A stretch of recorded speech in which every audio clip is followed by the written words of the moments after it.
Bien amigos, estamos viendo el tema de la soberanía estatal frente a las necesidades de un nuevo orden mundial. Hablamos al principio, vamos a hacer un recuento corto. Al principio hablamos de lo que era el Estado y que se componía de población, territorio, el poder, que era la organización política y jurídica, y la soberanía, que era el respeto de los demás países a la autonomía de un Estado. Y el respeto a la configuración, sobre todo del poder, o sea, de lo que era la organización política y jurídica, el respeto a ese territorio y el respeto, por lo tanto, a esa población. Hablamos de la paz de Westfalia que surge en 1648 después después vamos a confirmar la fecha de la paz de Westfalia, aquí está. La data dice 1648, exacto. Y que surge después de la guerra de los 30 años, ¿sí? Esa guerra que se dio por conflictos religiosos entre países y cómo se instauró ya la identidad o la formación de los primeros de los estados en Europa.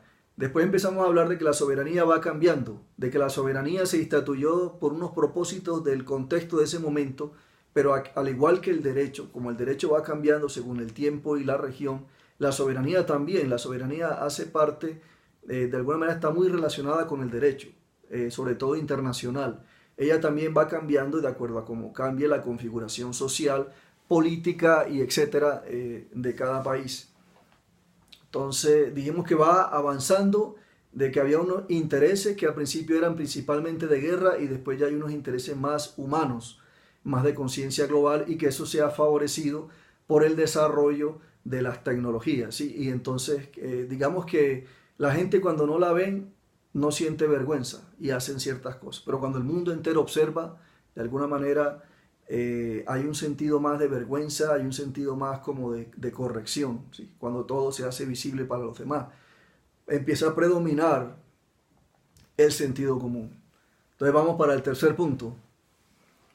Y dice así, implicancia de una soberanía relativa.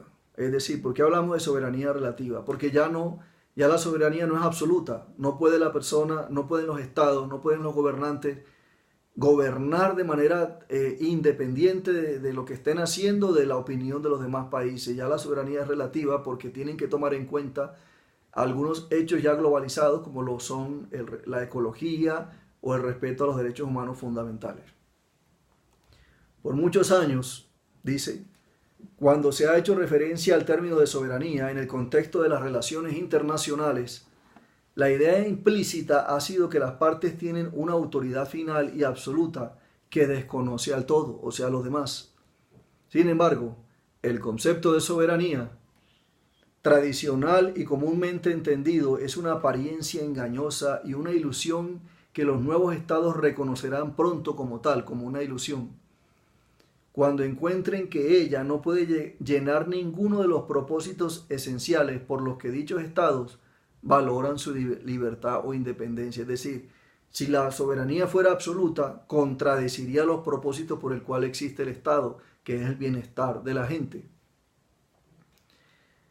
Dice, por los que dichos estados valoran su libertad e independencia y que no puede servir efectivamente a los intereses a largo término de cada parte. Es decir, la soberanía total no funciona para el propósito el cual existe. O sea, por eso tiene que ser regulada, tiene que ser parcial. Es decir, es como hablar de la soledad. La soledad te permite tomarte tu tiempo, reflexionar, aprender, estudiar, trabajar, etc. Pero si la soledad es total, entonces se va a perder el propósito del para el cual estudias, trabajas, reflexionas, etcétera, que es el bienestar propio y que necesita ineludiblemente del bienestar en conjunto. Es necesario entender que el aferrarse a un concepto muy rígido de la soberanía no necesariamente dará como resultado el logro de los ideales de bienestar y de desarrollo. Por otro lado, el constatar que la soberanía del Estado está sufriendo un proceso de transición no significa pretender que el Estado comunidad política esté dejando de existir o que no haya identidad nacional. Es decir, pongamos el ejemplo otra vez de estados a personas. ¿Sí? El hecho de que tú tengas una profesión, una manera de ser, unos objetivos, unos intereses personales, no tienen por qué perderse por el hecho de que te relaciones con los hermanos o con tus padres o con tus abuelos. pues estás unido en ellos para que te aconsejen, para que te guíen, para que te protejan, sin necesidad de perder tu propia identidad personal. Lo mismo los países, el hecho de que se vistan de una manera, hablen un idioma, no sé qué, el hecho de que entreguen parte de su soberanía en beneficio de todos y por lo tanto de sí mismos, no les implica perder en nada su identidad nacional, aunque obviamente algo se va perdiendo porque te vas globalizando. Es decir, si tú te juntas con una persona que sea de X región, es imposible decir que no le vas a aprender cosas y que no le vas tú tampoco a enseñar cosas y que no vas a perder parte de tu manera de ser y te va a funcionar con la de él, pero ese es el precio que hay que pagar por el bienestar total. De nada sirve que para tú sostenerte, es decir, no, no voy a perder mi identidad. ¿Qué te sirve mantener tu identidad propia si la identidad pues tiene un propósito? Dice aquí, entonces seguimos, dice, es necesario entender que el aferrarse a un concepto muy rígido de la soberanía no necesariamente dará como resultado el logro de los ideales de bienestar y desarrollo. Por otro lado, el constatar que la soberanía del Estado está sufriendo un proceso de transformación, lo estamos repitiendo, no significa pretender que el Estado como unidad política esté dejando de existir ni que la identidad nacional deba ser menoscabada. Destacar el proceso de relativización de la soberanía no pretende ir contra una racional interpretación de la soberanía y de los derechos de los estados, según les son reconocidos como inherentes al estatus de miembro pleno de la comunidad internacional organizada. Es decir, aceptar que la soberanía es un concepto que tiene que relativizarse, o sea, no ser absoluta ni rígida, no pretende ir en contra de una interpretación de la parte de la soberanía que no necesita ser en conjunto, y una parte que sí es independiente, o sea, una cosa no pelea con la otra, de los derechos de los estados. Dice, sino, dice, ir en contra del misticismo de la noción de soberanía, invocado por voceros de gobiernos impacientes ante cualquier limitación, y eruditos seguidores del llamado realismo.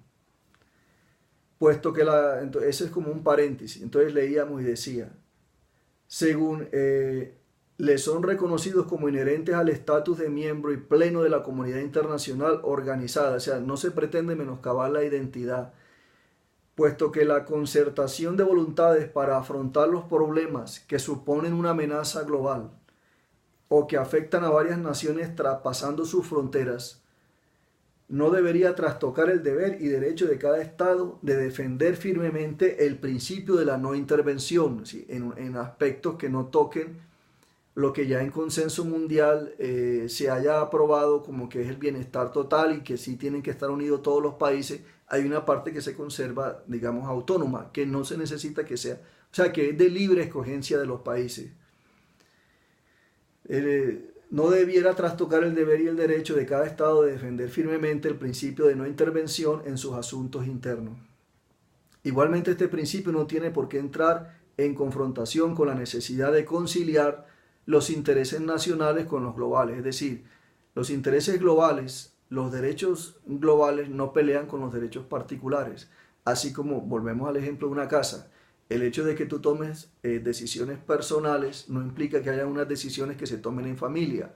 Y las decisiones que se toman en familia no tienen por qué necesariamente pelear con las decisiones tuyas personales. Por ejemplo, tú decides unas cosas y otras cosas se deciden en conjunto. A eso se refiere la soberanía relativa.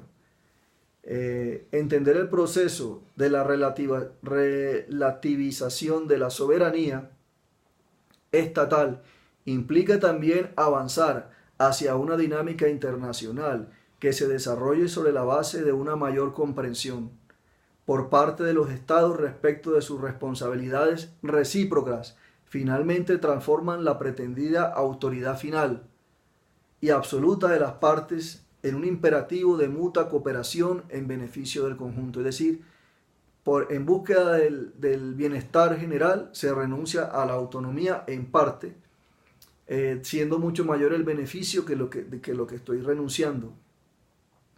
Hay una dinámica internacional que se desarrolla en la base de una mayor comprensión, es decir, Se necesita madurez en todo caso, así como una persona que tenga inteligencia relacional tiene que tener madurez para tener una buena administración y equilibrio, lo mismo los estados, las sociedades tienen que madurar para entender que ellos no pueden, por ejemplo, en las cosas que son autónomas, exagerarlas hasta el punto que las pongan por encima del bienestar personal que ya otros países o estados lo han logrado y que nos sirven como ejemplo y que tenemos que cambiar y que tenemos que dejar costumbres que son malas y que tenemos que dejar actitudes de violencia y de, por ejemplo, de injusticia de género, de violencia contra minorías, de estigmatización de la gente, cosas que a la hora del té no sirven para nada y que a veces se desarrollan como parte de la identidad de un grupo.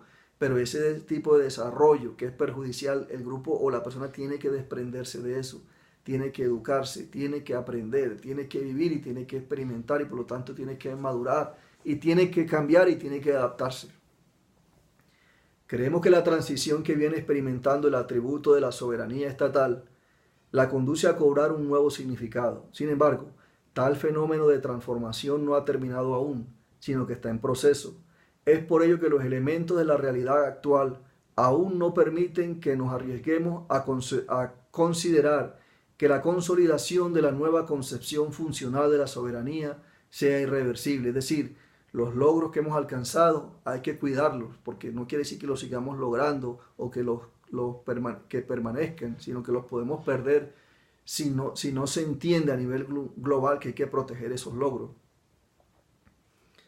Decimos esto debido a que la práctica política, sobre todo en las principales potencias, aún tiene una carga muy fuerte de realismo político. Sin embargo, si es contestable una tendencia bastante apreciable, innegable al nivel de análisis teórico, hacia una conceptualización funcional de este atributo estatal. Tenemos que admitir que los estados avanzan algunas veces más lentamente que otras hacia una dimensión de cooperación. Ahí se entiende clarito. No por nobles ideales necesariamente, sino porque el desarrollo tecnológico y las demandas de la nueva economía global los presionan en esa dirección. Igualmente, o sea, los estados van cambiando, los estados van mejorando y porque de alguna manera la dinámica global los va llevando a que tengan que provocar esos cambios. Recordemos esa revolución que hubo como en Egipto o como en Oriente hubo como una especie de despertar que se hizo a través de las redes sociales. O sea, la gente se concientizó que la forma de gobierno en la que vivían no era la más humana, la más adecuada, era innecesaria y obedecía solamente a intereses muy particulares. Y entonces la gente reaccionó y de alguna manera han tumbado presidentes. También a veces esos cambios implican intereses de otros estados, pero lo que dice ahí que a veces no es por nobleza, pero al final hay la oportunidad de que la sociedad vaya buscando pues ese propio cambio. Dice aquí, no necesariamente son por nobles ideales, sino porque el desarrollo tecnológico y las demandas de la nueva economía global los presionan en esa dirección. Igualmente, los apremios ecológicos cada vez dan mayor sentido a la expresión coordinar o morir, es decir, o nos ponemos de acuerdo o nos vamos a enfermar. Si se insiste en interpretar a la soberanía de los estados solo desde la perspectiva tradicional, entonces se puede concluir que a finales del siglo XX el mundo ha sobrepasado la soberanía. Hoy en día la velocidad de cambio de la que venimos hablando es tan grande que las bases sociopolíticas que servían de fundamento a la soberanía estatal han comenzado a cambiar radicalmente. Esto ha llevado a Gilal a señalar que, comillas, este es un tiempo especial que requiere extraordinaria imaginación política y pensar visionario. Es decir, hay que aprovechar las redes sociales, hay que aprovechar el YouTube, hay que subir canales, hay que hablar sobre un tema, hay que debatir, hay que concientizar, hay que enseñar, hay que aprender, hay que utilizar, o sea, hay que mermar. O sea, todo lo que estamos leyendo aquí, lo que nos dice en funciones, hay que reducir la manera de pensar anticuada, que por ejemplo para aprender se necesita tanto tiempo, hay que reducir el espacio y aprender más rápido y aportar por lo tanto soluciones más rápido. Hay que revisar si el tiempo en que se está dando una clase es el verdadero tiempo que debe demorar, si el tiempo en que demora un semestre podría reducirse para que entraran los contenidos de 2 semestres y dejar las conveniencias económicas Y si realmente un semestre se puede reducir, no hay por qué explotar el tiempo en que se tiene que aprender. Cuáles son los contenidos que realmente son necesarios y que aportan soluciones a la sociedad. Una de las cosas con las que yo he peleado con el concepto de arte, por ejemplo, es que el arte quiere ser totalmente autónomo de las situaciones sociales. Y eso a mí me parecería egoísta. El arte nace, crece, vive y se expande en la sociedad. Y por lo menos en mi concepto, el arte se debe a la sociedad, en este sentido hablando. Dice, bueno, entonces vamos a entrar ahora en lo que es el punto número 4.